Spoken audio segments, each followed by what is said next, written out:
And welcome back to the Cover 3 podcast here on CBS Sports. That's Bud Elliott. That's Tom Fornelli. I'm Chip Patterson coming to you live at youtube.com/cover3 and everywhere you get your podcasts on demand. Thanks for hanging out. Smash that subscribe, smash that like, and come and join us in the chat, a.k.a. the Cover 3 Tailgate. Big Wednesday as Coach Rankings Week continues.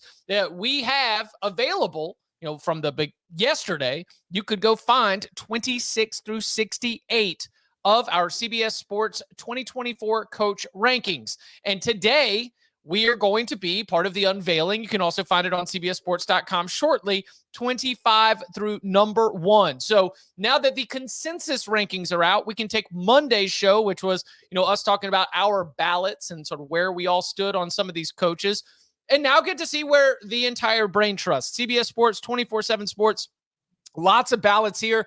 Maybe some surprises in terms of what the overall consensus was. We'll get into all that and more in just a little bit.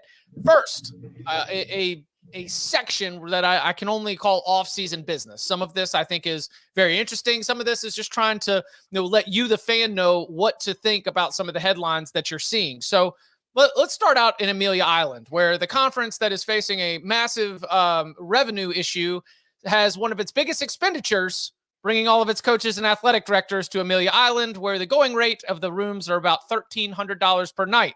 Luckily, they get a media deal of only about, a couple $100 a night. So, that beachfront Amelia Island resort life. You got your hand salts, Himalayan sea salt scrub in the bathrooms to be able to get you moist. That is nice. All those handshakes that you go out there and get. But I'll let you take first crack at this because Brandon Marcello, John Talty from 24/7 Sports, they are there. A lot of different ways to look at this. Brandon Marcello wrote a story about, how while a Florida State ACC divorce does seem imminent, there is not any awkwardness from what he's been able to see. Danny Cannell is there right now. He's taking care of some business. He'll be back with more insights, but he seems to echo something similar. Nicole Auerbach of The Athletic says the coaches are talking all about a football perception problem. A lot of different sort of moving pieces here, all of which, of course, includes the future of the ACC, whether or not it includes Florida State. From, conversations with people or what you've been able to read or gather, what's a sense of some of the big takeaways from what we've had at the ACC Spring Meetings so far? Sure. So there's really no point in FSU and Clemson continuing to do saber rattling, right? They've already filed suit against the conference. They've been included in all of the meetings because they are still a conference media member, or excuse me, a conference member at this point. I know that Michael Alford was asked, do you see a way to salvage the relationship with the ACC? That's FSU's athletic director. And he basically said, we'll see. He wouldn't really commit to a yes or no. I think the answer is obviously no, because they're suing to leave the conference. You're not going to come back from that. The question is just when and how much. So, but as of now, it's just status quo as the lawsuits work their way through the courts. And as you would assume that some perhaps discussions are ongoing as to what the actual number will be to leave the conference. I thought the most important thing to come out of that actually happened from UNC's Board of Trustees, where another trustee came out and said that UNC needs to leave the conference for a better conference because they're going to be running deficits relative to other leagues as the gap in revenue continues to increase. Now, does the money FSU going to need to pay to get out, does that hurt by the paying the $1,300 a night for the rooms at the resort? I think so, man. They travel heavy to that thing. So also, Himalayan sea salt, do the Himalayas even touch the ocean anywhere? Or is it just because they're so big that the salt carries through the air and gets caught? Evaporative cycle. Huh. Yeah, the crystallization up in the mountains of the salt water from the nearest body of salt water, I think, is what gives us Himalayan. Does it get stuck in all the bodies frozen on Everest? And then they just harvest it from there? Yeah, it actually has old diseases in it too when it melts.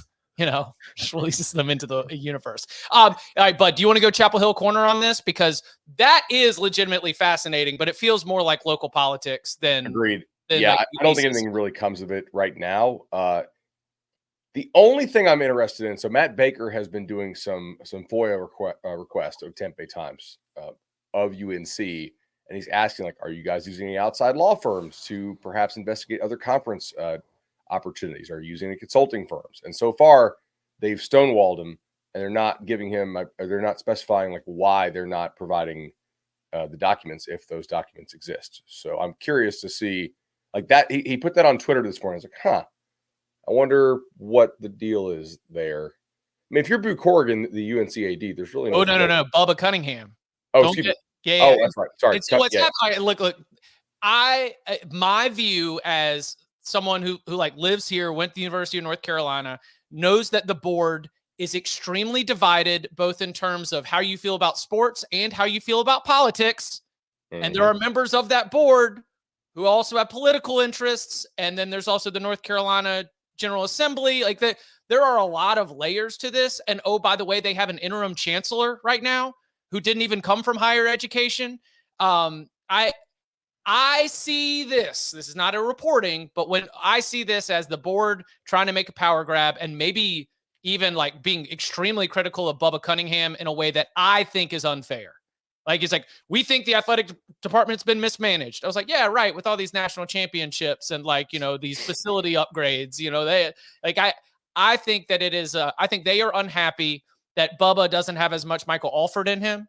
And I think the board would like to see more big-chested saber rattling on the issue of trying to get the ACC to force some kind of sweetheart deal or leave the conference. I think they are unhappy with the tact that's being taken as it pertains to North Carolina's future.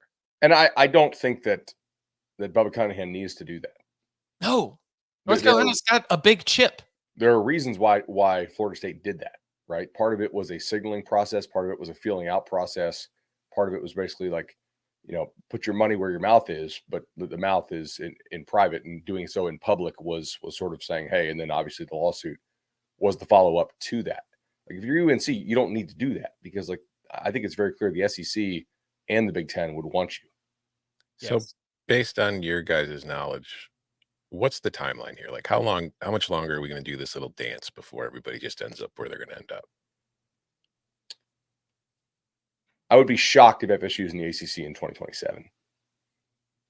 What I don't know is if they're out next year, or if they're out in 2 years. Yeah.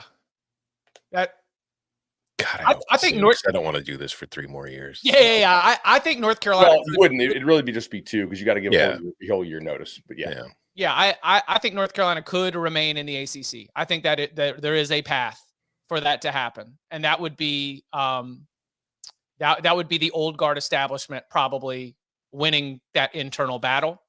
I think the new guard is just ready to burn everything down and just go like, let's go. Yeah, they saw those Zoom meetings that were happening downtown, and they were like, this is sweet. Can we have one of those, please? So yeah, we'll see. Lots to Tom, do you think that the ACC does have a perception problem? Yeah. Okay. Like, they are better than the perception. Wait, what? A perception problem would say that the product is better than the perception of the product. Yes, I think the ACC is better than most people think the ACC is. But I do think that nationally and outside, the ACC is kind of viewed, I mean, hell, let's look at basketball now. Obviously, like, the metrics agreed, but like, the Big 12 and the Big 10 were very, very good in basketball in the regular season, but the ACC had a better tournament. So therefore that kind of changes the perception of it a little bit, but that's a whole different conversation. But I just think football wise, yeah, like, if you look at that league, I don't think there's a huge gap between the Big 10 and the ACC as far as ability wise. Most like the teams at the top of the league. I mean, Ohio State, Michigan, different. Like, Clemson wasn't that team last year, but Florida State was undefeated. Clemson is a team that last year was the first time they hadn't won at least 10 games in a season in like 8 or 9 years. So when you look at the top 2 teams, I think they're very similar to the Big 10. And I think when you look at the second tier teams, it's very similar to the Big 10. Maybe the gap starts widening as you get lower in the league, but I think overall, like, the top half of the league of the ACC is no different than the Big 10 to me. I think I would have agreed with you, but now I don't. Like, I think there's probably spending an investment. Like, I think there's probably. I'm talking about performance on the field. I'm not talking about money. Yeah. But like, when I think about it, like, how many Big 10 teams would be the ACC favorite? Ohio State, Oregon, Michigan. Like, no doubt about it. Michigan, Penn State. No, yeah, I'm talking about up until this Right. year, though. I'm not including the new teams. I think the last two are kind of debatable, and then Yeah. like how many SEC teams would be favored to win the ACC if they were in there? 5. Yes. So I This year for sure, because there's right. just, I mean, I think it was Brett McMurphy tweeted out the win totals yesterday for all the leagues, and like the ACC, it's like there's like 5 teams between 9.5 and 7.5. Yeah, exactly. I think part of the perception problem is it's you have a lot of small private schools where the fans who care are very passionate. There's just not many of them, right? In comparison to like the large land grant institutions that exist in the Big Ten. Like is Michigan State any good? Not really. Do their fans show up in big numbers? Yeah, they do. Like so, it looks different on TV. Clausen suggested stop playing road games at G5 teams, and my thought was, if you had a product that was really worth a shit, you wouldn't give away those home games, right? But the opportunity cost to lose a home game is not very much. You don't really see other leagues, even the bottom teams in other leagues, doing this near as often as the ACC teams are doing. Like there is no reason for some of these teams to go play a road game at Old Dominion or to go play at Marshall if you're a real big time brand. Make them come to you, right? Like that's. I'm not trying to disparage the G5 there, but if your home games don't make you that much money, then it's a lot easier to say, yeah, we'll go there. We'll play a 2-for-1 as opposed to doing a buy game. We don't need, I'd love to save that one. Maybe we'll save that one for mailbag episode tomorrow, because it's just like a topic brought up by the news, because the explanation is, I have always understood it was a recruiting play. Like you just mentioned Old Dominion and Marshall. You know who played at both those stadiums? Virginia Tech. Right. Like that.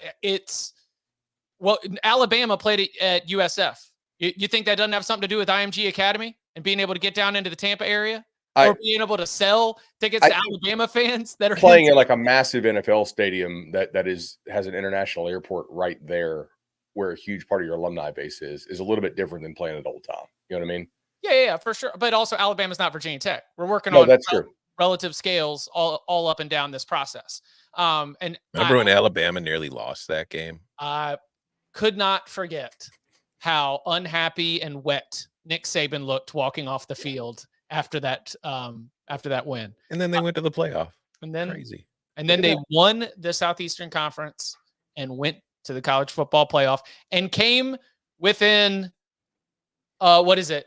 Should we say a snap or a read, depending on who we're blaming, of being able to even get to the national championship game? Mm-hmm. Not to mention a fingertip pass that Roman Wilson somehow pulled down. Will Johnson made that pick at the beginning of the game, right? Oh, maybe it was the pick that didn't count. Remember he fell down out of bounds? No, that was Alabama who picked that pass off. It was Terry and Arnold who made the Terry and Arnold. interception. That's right. Okay. All right. One last piece of sort of off-season. The comment in the chat, Anthony. It looks like a cook from Western Trail in the 1820s. Fair. Harsh fair. Hey, listen. It's gonna keep growing as long as these Hurricanes keep winning. All right. I was in the building for game 4. That was the first of 4. We got the third one coming up on Thursday night. Let's go. All right. So the NCAA settlement proposal is a big part of this. In fact, Charlie Baker was at the ACC spring meetings to be able to help inform some of those university presidents, athletic directors, coaches of where this is all headed. Bud, we don't need to go full billable hours on this, but what are some of your questions, or at least the things that still need to be answered about this this proposed settlement and sort of where we might be in terms of the NCAA and the power conferences? Yeah, I would say in order of confidence of things that I think they can get done, the settlement where they're going to pay out the money is probably the most confident for me. The least confident are all the things that like an actual bargaining unit would probably have to agree to, antitrust protections from future lawsuits from different classes. I'm not really sure that this would accomplish that. I read the Ross Dellinger piece, and obviously he's done a great job reporting this, and he can only report based on what is out there. And what's out there, I don't know if this is what the NCAA actually expects to happen, or if they're just like, these are goals that they have somehow with this settlement to to rein in collectives, to enforce a salary cap, which again I don't think is enforceable.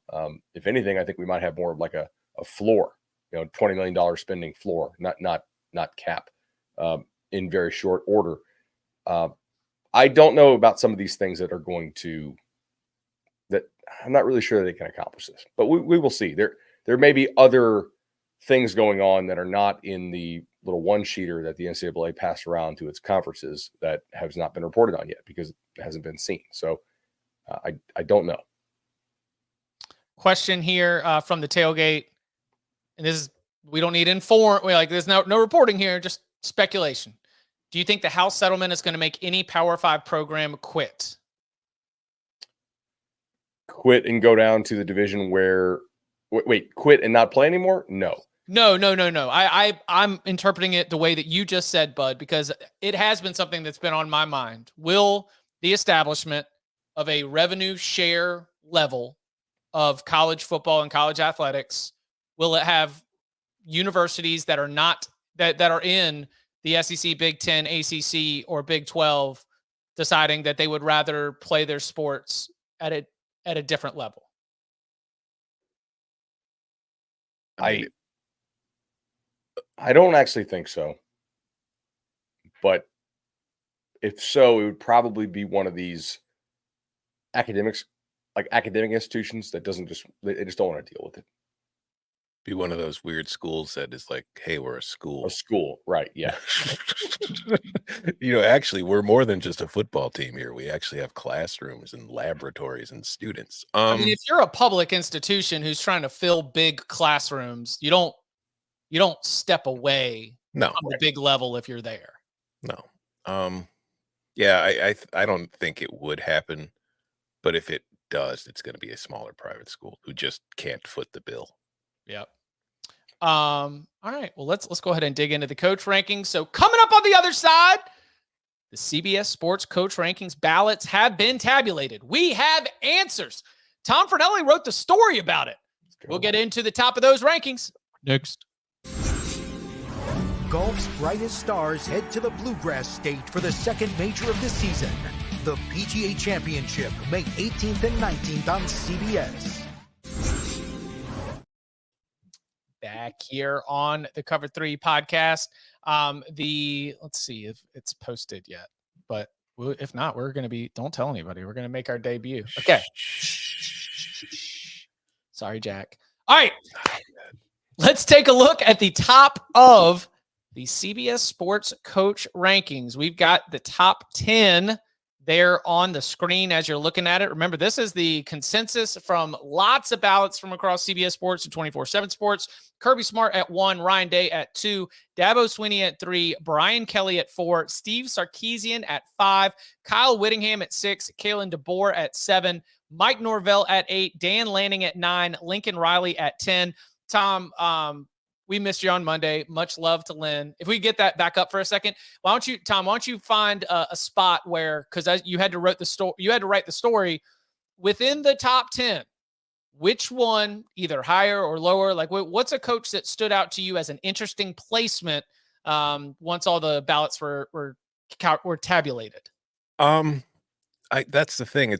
I knew going into this year because we, losing Saban, losing Harbaugh, Jimbo getting fired, like you lose all these guys who have won national titles, and it creates quite the vacuum at the top to where somebody's going to slip in. And I knew there was going to be a lot of recency bias in this one, which, I mean, I had Sarkisian at 5 or 6 on my ballot. So even though he's had one great season and being at 5 already, even that surprised me, even though I had him up there. But to me, the biggest surprise was Day at 2, even though I get it. Because I look at the other coaches on that list, and it's like Ryan Day hasn't won a conference title in 3 years. He got to the playoff. He nearly won a game there. He nearly beat Georgia. And, you could argue some people, Ohio State fans will tell you if Marvin Harrison doesn't get hurt, they definitely win that game. But just to me, it's like I look at the other names in that list. I know why Sark jumped up. He won the Big 12. He got to the playoff. I know why Kalen DeBoer jumped up. It's weird to me that Ryan Day jumps up to number 2 because I think he was at 5 or 6 last year. So for him to climb up to number 2 in a year in which he lost to Michigan again and did not get to the playoff was kind of strange to me, but I also get it because he's the head coach at Ohio State, and it's a team that every single year is going to be competing for something. They're going to win 10 games. So when you look at it from that angle, it's easy to say he's the second best or the third best coach in the country. And also with just the way the voting works, like some people would have Lincoln Riley in the top 5. Some don't have him in their top 10. So you take those averages out and they drop. Whereas Ryan Day is probably between 2 and hell, he might not even have been 2 on anybody's ballot. He might have been between like 4 and 6 on everybody's ballot and just compiling the scores. That's the second lowest score. So yeah, it was weird. It was a crazy year because as I was doing these rankings every year, I have to do how many spots they fell, how many spots they rose. And typically in a given year, like you'll see a guy like the guy who climbs the most climbs like 10 spots or 12 spots. The guy who drops the most climbs maybe 15. This year you had guys climbing 35 spots, dropping 20 some odd spots. It was freaking nuts. Like Sark jumped 32 spots to number 5. He was number 37 last year. Now he's the 5th best coach in the country. So it was very weird. It's going to be interesting to see what happens next year.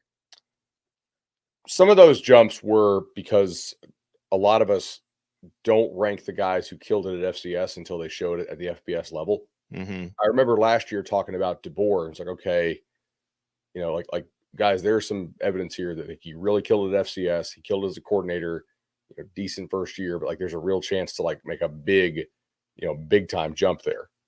So yeah, it's on the Monday show we said 2 through what is defensible as far as how you want to stack it. 8. How many guys could you put 2? 10? I mean, without me thinking you're a moron, probably, yeah. I probably wouldn't agree with a lot of them, but I'd be like, all right, at least I get it. Yeah, like it's not a fake, just hot take for social clicks type argument. Yeah. Like Pat Narduzzi, number 2. Well, all right, so sorry, you almost derailed me there. You can look at Ryan Day as a jump up. He also mostly stayed in line. You lose Saban, you lose Harbaugh, who are both ahead of Ryan Day. He slid up in the pecking order. He really just jumped Dabo. And I could be wrong. I love your comment there, Tom, because I want to say that the Day and Dabo average rankings for both of them are like lower than 3. Or it's something like 3.1 something for Day, who's at number 2, and like 4 point something for Dabo, who is at 3. So you're right that the 2 through however many is really hard to call because there is no consensus. Was Kirby Smart unanimous? I don't have the information that he was unanimous. It does absolutely seem like he was a close to unanimous selection for number 1. Given what we know about some of the voting averages for number 2 and number 3, where, Tom, we talked about Dabo a lot on I've got him as my 2, and obviously, and obviously he's being penalized. He's being penalized because Clemson hasn't been in the college football playoff since 2020. He's being penalized because if you value being penalized by the expectations he set. Yeah, and also all right. I had this starred for. Did y'all catch this one? Yes, it was amazing. Dabo Swinney at the ACC Spring Meetings on the ACC network. I'm not going to do a full Dabo impression, but I'm going to try to hear it in my head. Well, every player's technically a transfer. I mean, we just signed a whole class of guys transferring from high school. I think Taylor Tannenbaum does a tremendous job on the ACC network, and I agree. I'm kind of surprised that they have been able to keep her. I'm like, how has she not been poached by like the Big Ten Network or the SEC? But like, they're lucky to have her. I kind of wish that she wouldn't have jumped in and let him talk more, because I really think he might have gone on like an absolute heater of a quote. And like, even though he kind of got jumped on it, he still gave us this, which was just absolutely golden. So yeah, I think there are voters who are penalizing Dabo for this position, right? Yes, I'm one of them. Yeah. And as he said, you still have Dabo in the top 10. So, where do you go? The 2 through 10, very interesting. All right. If Vegas is right and Clemson goes 9-3, are any of you guys keeping him in the top 10 after this year? If Yeah, he's got 2 national titles. No transfer stuff. He's got 2 national titles. That's fair. I mean, look, it's. I don't know if I'll have him at number 2 anymore, but he's His not resume is like who you'd hire right now. Like it's everything. A lot of it's just everything. Everything. Yeah. Sure. Yeah. 2 national titles, 6 straight college football playoffs, a decade of 10-win seasons. Mm-hmm. Like if we're gonna, talk about what's on paper for some of these guys, you're not gonna find coaches at 11, 12, 13, 14 that are going to be able to compare to that. So he'll definitely still be up there. 9-3 also with Georgia on the schedule is really more like a 9.5 and 2.5. All right. Who would you want coaching your team? Dabo or Dan Lanning?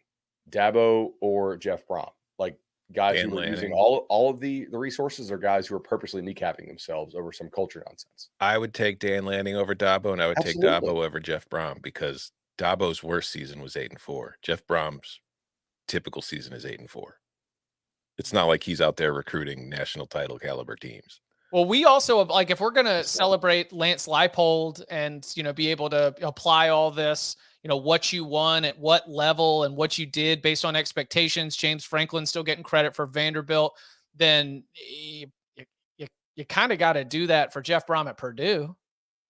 Right? Yeah, I mean, I had him 14th. I had Brom at 23rd. All right, so 11 was James Franklin, Lance Leipold at 12, Chris Kleiman at 13. Oh, yeah, Soren Petra is going to be asking us about the 12 and 13. We got the Kansas boys right next to each other. Lane Kiffin checking in at 14, Mike Gundy at 15, Dave Doran at 16, Luke Fickell at 17, Kirk Ferentz at 18, Jeff Brom down at 19, lower than I had him. Mark Stoops at 20, 10 through 20. Bud, anything stand out as a big surprise to you? I mean, we already did the Lincoln Riley thing. Do you think USC would hire him again today after what they've seen through 2 years? Yes. Okay. How low did you have him? I had him 30th. 30th. I think he botched his window. I think a lot of the things Oklahoma fans were saying about him on the way out look more true today than they did at the time. I mean, you had a real window. And you think that makes him the 30th best coach, and that he's only going to he's going to do is win 10 or 11 games? Well, Vegas has got him at 7 this year. So let's see how this roster building works. Like they were 17th in recruiting for USC. That's bad to me. Like I expect, we know what USC when it's rolling looks like. But that's an old time. That, but the man, he's been to 4 playoffs. He's won 4 conference. Like we're talking about how it was a disaster because they went 7-5 last year, and it was. I mean, I've been very critical of what he does, but 30th. I mean, the coaching at USC. He was an incompetent coach last year. No, they looked soft. They looked disorganized. I think he showed an inability to recognize good. Who was coaching. 29th on your ballot? Who do I have? Marcus Freeman, who kicked his ass. Who was 28? Who do I have? Sonny Dykes, who just went to a national title. And then did what? Lost? Went like 6-6, which was worse than Lincoln did last year. So because Sonny Dykes got to the playoff one time, he's a better coach than the guy that's been there. So 6-6 at TCU or 7-5 at USC. But I'm saying he's been there once. Lincoln's been there 4 times.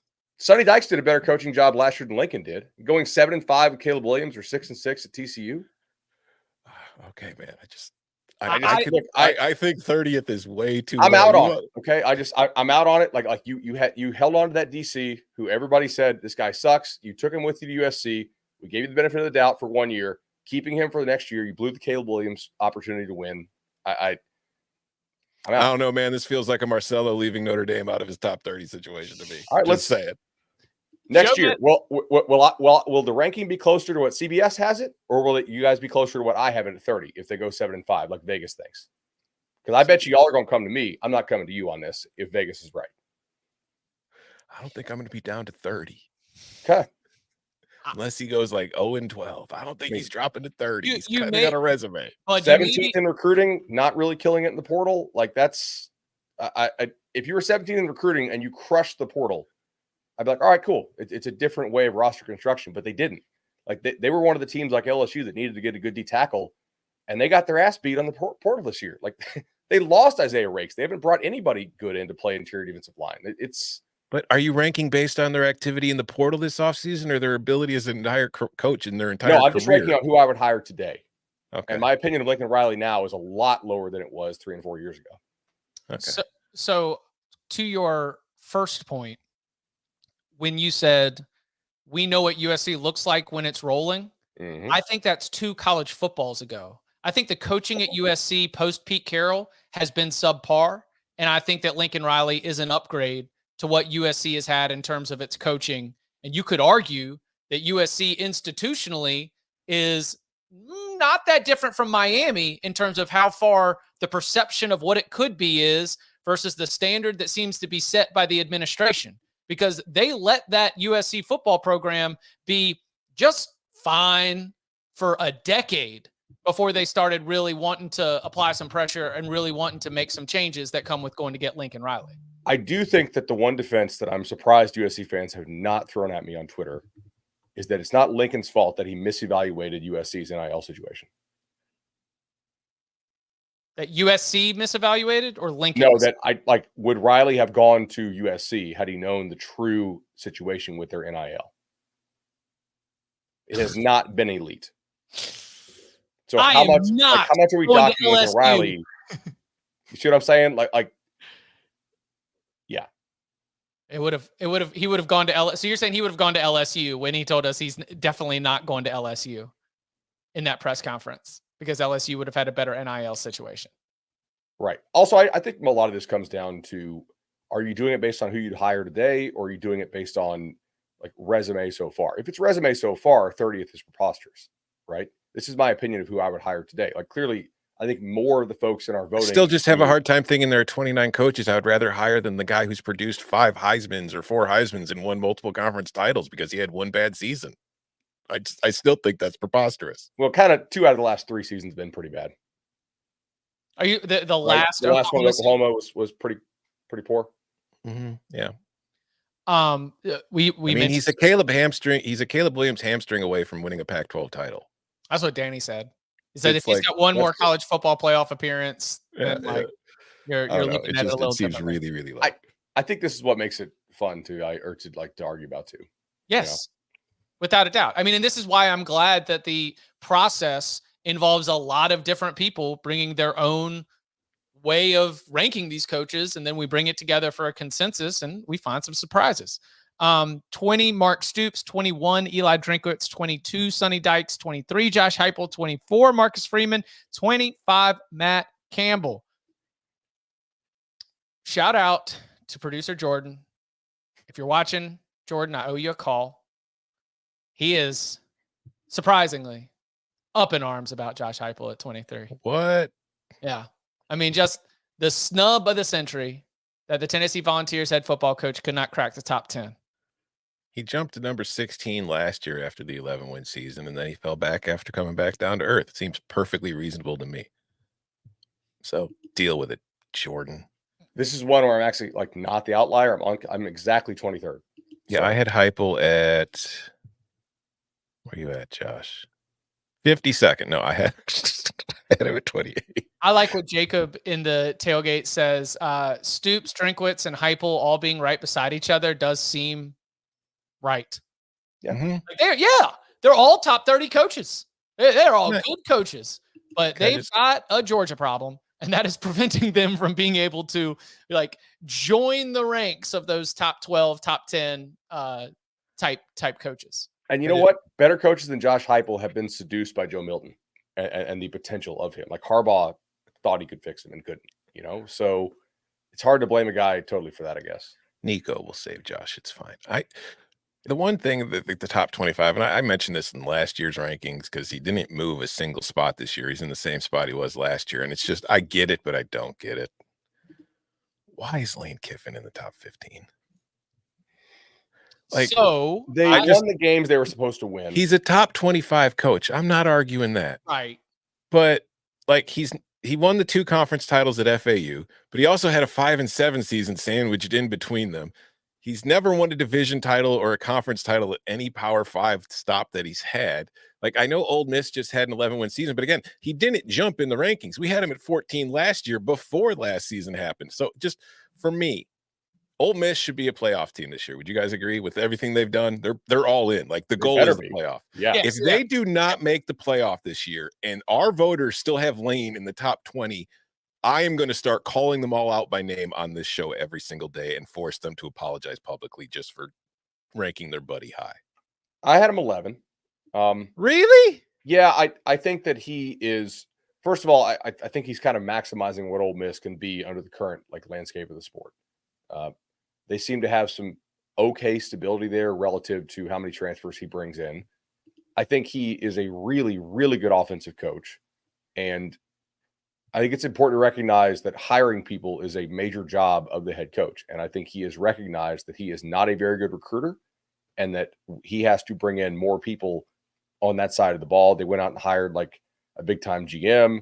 I thought they made a really couple savvy like hires in terms of on the recruiting side, sort of behind the scenes.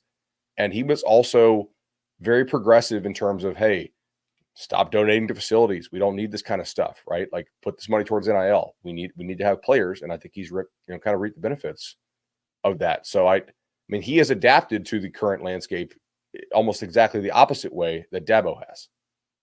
So I give him credit for it. But you're not supposed to beat. And then that's see, that to me, that's part of it. Like when you're winning games you're not supposed to, that's the sign of a good coach to me. Well, I agree. He beat LSU. He beat Auburn. Traditionally, Ole Miss does not do that. Yeah, but last year were they favored in the? Yeah. All right. So for transparency, I had Lane Kiffin at number 18 on my ballot. I had him at 20. But my argument for Lane Kiffin has a lot to do with that idea that they've had 29 wins over the last 3 seasons with 2 New Year's Six bowl appearances, and in the history of Ole Miss football. You don't get, Hugh Freeze got a little. You've got to go all the way back to Hugh Freeze. But before that, I'm saying like 7 years ago. But before that, what do you have? It's just won national titles in the 60s. But I get that, Chip. But again, Hugh Freeze did it. Like, it's not like he inherited an Ole Miss team that was like going 2-10. It wasn't like the Ed Orgeron days when he took over the program. Things were already heading in the right direction at Ole Miss when he got there. Wasn't that like the interim with Matt Luke? Yeah. He took over after Hughes, dalliances with the school phone. Yeah, I didn't move him into the top 10. I was very much a doubter of them last year. I thought that they when they had to play the really, really good teams, they got smoked, like when they ran up against Georgia. But I think he's kind of stabilized them and is basically has Ole Miss bumping up against what I think its ceiling is every year. Like I said, I've got him at 20, so it's not like I think he's a bad coach. But when he's ranked ahead of Mike Gundy, who's done a whole lot more in his career, he's ranked ahead of Dave Doran, who has had very similar seasons at NC State to what Lane's had at Ole Miss, but he's doing it at NC State, and he did it in a division with Clemson and Florida State for however long he did it. When he's ahead of Luke Fickell, who took Cincinnati to the damn college football playoff. It's like, really? Okay, sure. Because he went, he won the Conference USA. Great. I think that is throwing out Mike Gundy, throwing out Dave Doran. Like those are fair. Like that. It is definitely that is the pod, right? You sometimes you just got to group these guys, and that's it. That's a fair group for Lane Kiffin, where I'm not. I think I had Dave Doran higher. Let's see. I had Dave Doran at 8. Love that. I feel like it's a little high, but I don't really hate that. I think if you're a program that's not seen as a national title contender, there are very few coaches that I would rather have than Dave Doran. Totally. Because he might not win the national title, but he can build a program that's capable of beating a national title contender once a year. Yeah. I had Doran at 13. I had Fickell at 15. Kiffin down at 18. This is from my ballot. That is definitely a similar grouping of coaches. 26 through let's get out one more time. Coming up on the other side. What about 26 through 68? Not everybody can be a top 25 coach. So what are some of the big surprises, the big takeaways from that list? Available on CBSSports.com right now. We'll get into that and more next. The PBR World Finals continue Saturday on CBS Sports Network. Time to get up, time to get up. up now. Back here on the Cover 3 podcast. A lot of questions from the tailgate. We won't be able to hit all of the individual coach questions, but I've seen this one a couple times, so I figured I would go ahead and give you the answer if you don't have it pulled up already. Where is Mike Elko? And the answer is, wait, I lost him. Tom, what Mike sounds is, this year he's ranked 32nd. 32nd. He That is climbed a jump 12 spots. 12 spots. He was 44 last year. He, after year 1 at Duke, another year 2 was successful at Duke. He's now the head coach at Texas A&M. 32. How does that feel? How does that look to you, Bud? I went 25. By the way, our folks at Irish Illustrated pointed out that Mike Elko is actually maybe the best answer to, can you guys think of a coordinator who came in and instantly fixed something? When Brian Kelly went from Brian Van Gorder to Mike Elko, it was an absolute dynamite turnaround immediately for Notre Dame. So to call back to the mailbag 2 weeks ago, that I am really impressed with Elko. I think Duke is an extremely hard job to win at. Like, the guys who have won at Duke are some of the best coaches of our lifetime. Steve Spurrier, the guy who was Peyton Manning's quarterback coach, Cutcliffe, and then Elko really impressed me with how prepared those teams were. I think he does a nice job of finding a bunch of hidden edges and really playing to his team's strengths. And I mean, one of the most impressive games for them, honestly, this year was the game against Wake, right? I mean, both quarterbacks are out. They got to play some true freshman kid who was not real highly recruited, and they got it ready enough to play a very competitive ball game. And you know, hey, Grayson Loftus is Malik Murphy's problem now. All right. Yeah. We're not ready to name Malik Murphy the starter yet. Grayson Loftus, attorneys at law, he's still out there pushing them this spring. I had him 25. I think he's a good coach. Yeah. I have him 36. There's a great, we want to talk about coaches that have a chance to make a big jump. Let Elko win 9 at A&M. Yeah. Let Elko win 9 games, and you pair that with the Duke success, and you pair that with the successful track record as a defensive coordinator. That's somebody who's going to be making a 15 or spot plus jump, even after already making another one. That, by the way, is something that I have seen, because we've been doing these for 10 years now. And if you win games in the SEC, I don't have the exact math, but every win improvement is worth like 5 or 6 spots in these rankings compared to other leagues. Like, if you do it in the Big Ten, you might jump up 3 spots. If you do the same thing in the SEC, you jump up 10. Whereas if you lose more games in the SEC, you only fall a couple spots. But if you do it in the Big Ten and the ACC, it's like, get this guy out the damn rankings. He's in the 50s. Hell, Bud might put Lincoln Riley at 30. No, that's actually what happens in the polls too. I mean, it's very similar. It's like the SEC gets like they get graded on a curve, the coaches in our coach rankings. That's why if Dabo goes 9-3, it's more like 9.5, because he had to play Georgia and South Carolina. Come on. 9-3 is like a 10-win season. All right. Guys who have the most movement potential up or down this coming season. Obviously, Lincoln Riley. We already talked about that. If Ryan Day doesn't win the Big Ten, yeah. He's Cristobal. Yeah. Like, I think Cristobal is either going to go to top 10 or he'll be outside the top 30 with this roster in this ACC. Where is he? He's already outside the top 30. He's at 35. Yeah. Okay. Well, he'll either, I don't know, outside Mario was top 15. He was 40th on my ballot. Sonny Dykes has a chance to move. I think he's close to his ceiling. He's 22nd. Yeah, I guarantee you Sonny Dykes is going to drop no matter what, unless TCU wins the Big 12. Yeah. I just think that's kind of good. That's what happens to the Cinderella story, I think. They just, like, look at Luke Fickell already. He had the one down season at Wisconsin, and he dropped 8 spots. He was top 10 last year. Drinkwitz could go up if they make the playoff. He's going to be top 15 if they. Eli climbed 30 spots this year. So how about this one? Venables. Oh, sorry. Joey McGuire down at 44 right now. Climbed 2 spots from 46. And I thought last year Texas Tech was all right. You know, they had to deal with a lot of injury issues. If they are able to seize that Big 12 opportunity and find themselves up in the mix or playing for a Big 12 title on the first Saturday in December, I think Joey McGuire sees a bump. For sure. Yep. But I also think unless he does that, he's probably going to stay exactly where he is, because I feel like whoever the Texas Tech head coach is, that's somebody that could easily be ignored by many of the voters. Just think, he's like 40-something.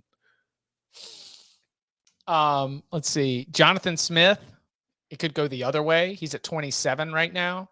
Michigan State. Michigan State's going to be in a tough position. I could see him. I mean, we are ranking 68 coaches. If you are in the top 30, then you're like top half of this group. Right now, Jonathan Smith deservedly up there in that top half, but I think the margins are so thin when you're talking about number, 25 to 35 or 40, that if Michigan State goes out there and goes 4-8, then we'll probably see Jonathan Smith. If he doesn't fall, I think he'd get jumped. Mm-hmm. As I said earlier, we haven't seen this kind of movement in these rankings because of all the changes. But my money would be on the guys who climbed a bunch or fell a bunch are the ones most likely to move or drop. Like, if Texas has a down year, is Sark still going to be a top 5 coach? Because he was 37 last year. He climbed 32 spots. Eli Drinkwitz climbed 30 spots. Jed Fish climbed 30 spots. Dan Lanning climbed 27. Kalen DeBoer climbed 24. If Alabama goes 9-3, is Kalen DeBoer still going to be in the top 10? Yes. I don't know. Their win totals, what, 8.5? I don't think people are going to look at it that way, though, bud. Like, when they're voting, it's going to be like, he coached at Alabama and only won 9 games. They didn't even get to the playoff. 10, top. Oh, we had him 7th. Wow. Yeah. So I think that's too objective, bud. That's too sensible and objective to use coaches and grade them against their Las Vegas win total. Marcus Freeman is another guy who will move a lot.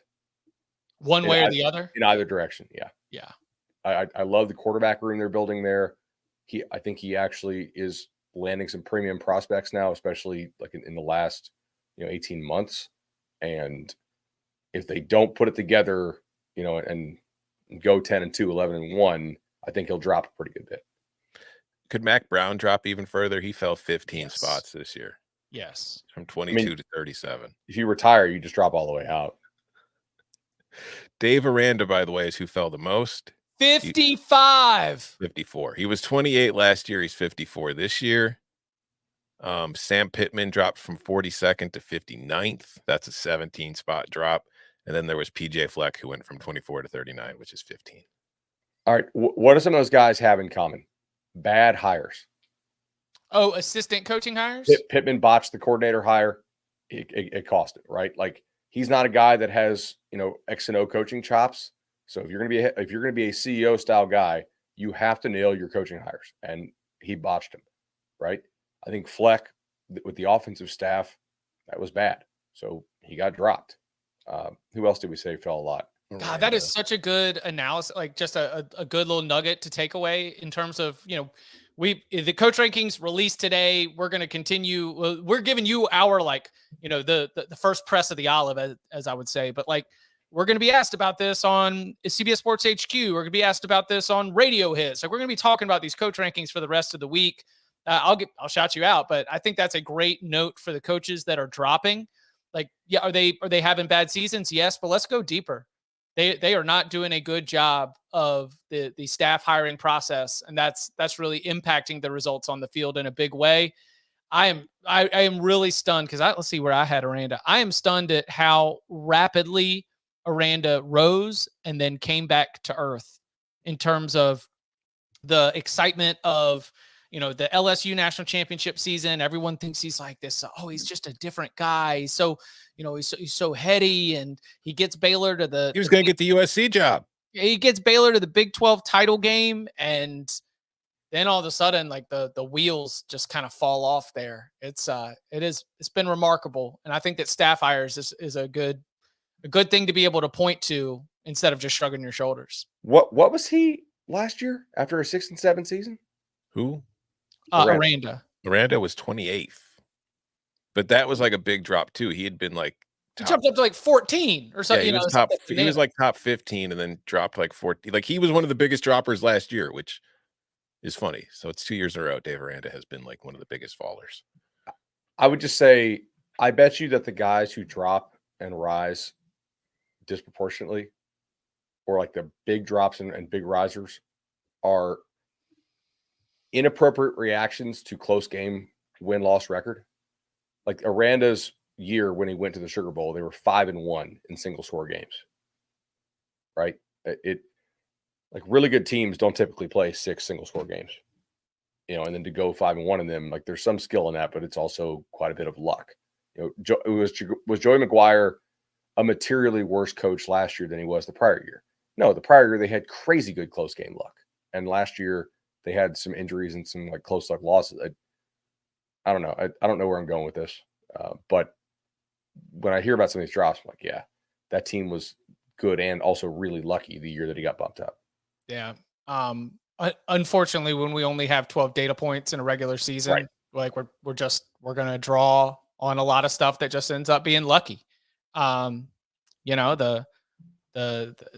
numbers say Xander Schauffele should be more like one of the top favorites to win, and the betting markets are like, yeah, but does he have the dog in him? Right, exactly. like when you're comparing the implied odds of the model versus the betting markets, like Xander stands out, and it's like, gee, why is that? Oh, it's because all the betting markets are like, you don't have that dog in him. Have you incorporated divorce proceedings into your betting model? 100%. Yes. Yeah. So he like as a positive or as a negative? Positive. Okay, so agreed. He called off his engagement with Caroline Wozniacki in 2014. Went on a heater. Yes, he did. I saw that TMZ report. I mean, are we sure that like the login info fast enough? Are we sure that divorce wasn't filed on like the 8th hole on Sunday? Because from that point on, bro. In the insidery types, like the European-based insidery types, are like, there have been rumors. I didn't want to say anything out of respect for the family, but I think it has been brewing behind the scenes for a little bit. Back to the matter at hand. Jedd Fisch at 31 jumped 30 spots. Mm-hmm. It's a very, very good season of Arizona football. Really, really got him the Washington job. Buddy, that's a big adjustment. Yeah. Feel a little high. I'm not knocking Jedd Fisch. I'm just saying that, especially when you compare him to the other coaches that are around there, the length of tenure that we're talking about. Yeah, where did I had Jedd at 43rd.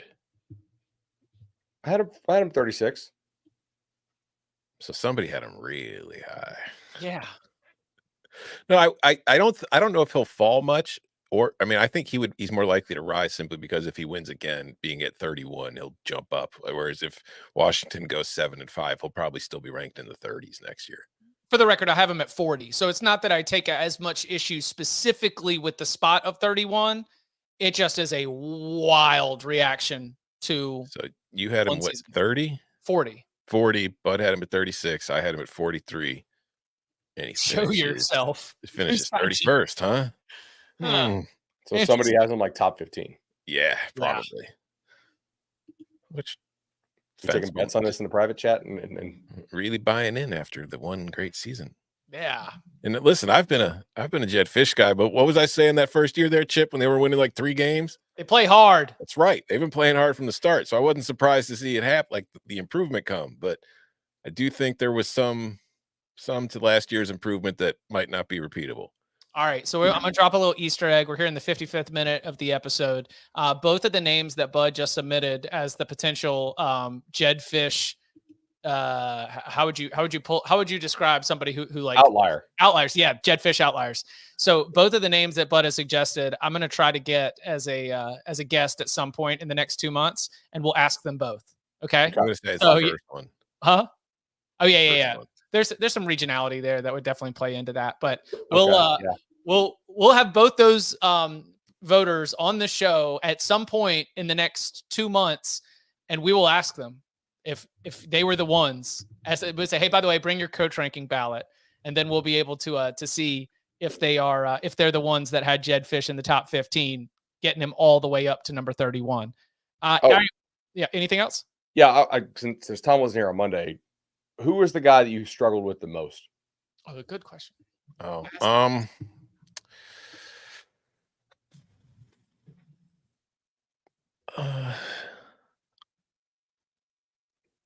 I would say Lanning, in that I wanted to put him higher. I had him at 15th because I really like Dan Lanning and I really like where that program is going. And based on that, I wanted to put him higher, but I just couldn't justify putting when he hasn't won the quote unquote big one yet. I couldn't justify putting him ahead of some of the coaches that I all had ahead of him on my ballot. But as far as guys who haven't quote unquote won anything yet, he's the highest coach on my ballot. And then other than that, I don't know if anything was really truly a struggle because it was really once I got like Kirby was number one without thinking twice. Dabo was second because again, 2 national titles, and I know it's trending the wrong direction right now, but even Clemson going the wrong direction is still better than 98% of what other coaches have accomplished. And then like after that, I don't know. It just I wouldn't say I've really had a struggle anywhere, but Dan Lanning was the one where it was like struggling as far as I wanted to put him much higher than I did. Yeah. I think I had him, I don't know, 11 or 12. And Lanning? what did I have him? I had 12.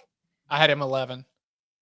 So yeah, just as far as like my favorite, like if I was doing it from your perspective, Bud, of who would I hire? top 5. Top 5 for sure. Yeah. I think so. And like I think the guy is probably a very good coach, but you know, like I have a couple like nitpicky questions. Oh, like 3 losses to Washington? Yeah. The D coordinator situation there, like is that a good one? I think he's a hell of a recruiter because I know how he recruited under Kirby, but also Oregon's collective is probably second to none. So how do you separate collective ability versus recruiting ability? Now, I think there's still a lot of stuff that coaching staffs have to do. It's not just buying players. I don't know. Like getting him top 15 is mostly reflective of not losing games you shouldn't lose and roster building. Which is a pretty important part. He also has shown the competency to change coordinators. When Will Stein or when Dillingham got hired away, like the Will Stein pick was a damn good one. I mean, he's had 2 seasons where he entered the final week playing for a spot in the Pac-12 title game. He played for another Pac-12 championship. They have been nothing but successful. They have not reached all of their goals, but they have been successful. Dan Lanning consensus at 9. That means we've got a Lanning fan. We've got a Dan Fanning out there who's even skewing it up even further. I had a lot of trouble with Bill O'Brien. I had no idea what to consider. Do you give him Penn State credit at this point, or is that so far gone that it shouldn't factor in? I gave him some credit for it. Yeah, I did a little bit, but you know, I don't look at the Alabama tenure. I know that Bryce Young won a Heisman Trophy, but the Alabama tenure wasn't enough for me to, like, okay, also give him credit for that. So I have 50th, and that's probably too negative. Well, he's 51, so someone was even lower than you. Wow. Okay. I had Bill O'Brien 34th.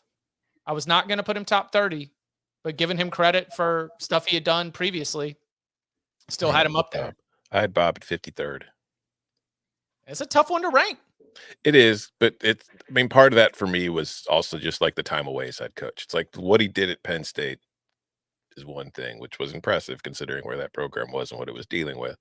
But just the time away is kind of like, all right, well, we got to see. It's because the sport has just in the last 3 years, the sport has completely changed now. Agree. Love all of y'all's interaction. Again, you can check out over on cbssports.com. The full 1 through 25 is going to be posted here today. That's where you can find this consensus list. Of course, we loved running it down with you all this week. Monday with our ballots, Wednesday reacting to the consensus list. As I said on Monday, if you want to jump in the big old bag of mail with something very specific, you leave us a 5-star review. In that review, you put your mailbag question. We will tackle it in a future mailbag episode. And you can follow him on Twitter at BudElliott3. You can follow him at Tom Fernelli. You can follow me at Chip_Patterson. Gentlemen, thank you very much. Love you, Arch. See y'all.